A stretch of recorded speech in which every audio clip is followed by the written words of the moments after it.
Peut-on établir un nouvel acte de naissance pour un enfant? La réponse est oui. Mais pour établir un nouvel acte d'un enfant, c'est-à-dire ou alors un second acte, il faut suivre cette procédure pour que votre document soit non seulement légal, mais propre.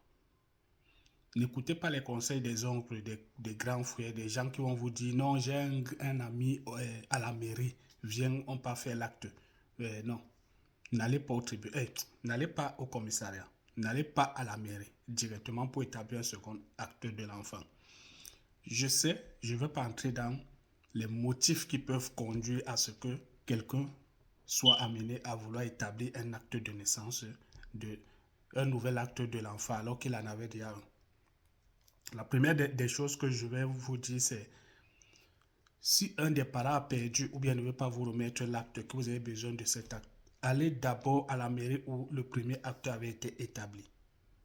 Voilà, pour demander un exemplaire de l'acte de naissance parce qu'ils ont la souche là-bas. Vous allez suivre les conditions qu'ils vont vous présenter.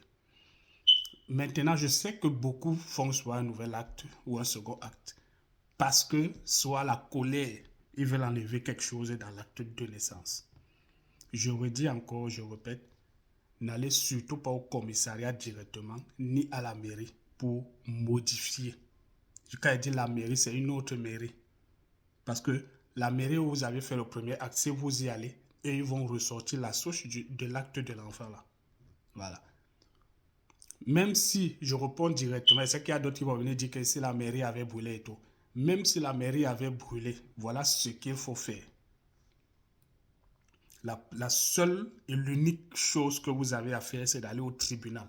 C'est le tribunal qui va vous donner l'autorisation d'établissement d'un nouvel acte de naissance. Uniquement le tribunal qui va vous donner cette autorisation. Et cette autorisation, vous aurez besoin des témoins. Donc ne pensez pas que parce qu'un des parents a fait ci ou ça, que vous pouvez vous lever vous seul pour aller établir un acte.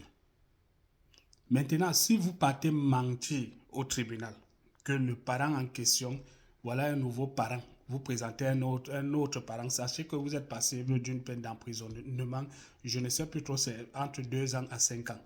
Tous les témoins qui seront présents pour ce mensonge courent cette peine-là. Donc faites attention. Ce n'est pas parce que vous allez éviter qu'un des parents soit impliqué, vous partez mentir. Parce que même si vous venez dire au tribunal que non, le premier père, c'était même pas lui, voilà le nouveau père, il faudrait que l'autre père là soit aussi présent. Ou alors, vous prouvez du pourquoi son absence. Donc, ce n'est pas avec la bouche. Vous allez prouver, vous allez démontrer que lui ne veut pas, il ne veut pas collaborer. Vous devez prouver ça. Donc, faites attention.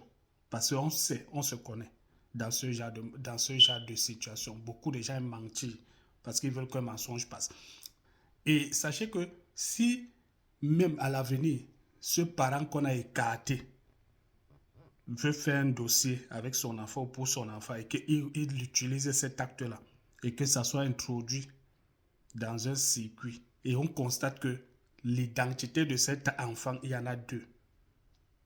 Vous qui avez menti pour établir un second acte, vous aurez les problèmes. Donc ça peut vous poursuivre même après 20 ans. Donc faites attention. Allez au tribunal pour avoir une décision qui vous permet d'établir un nouvel acte de naissance.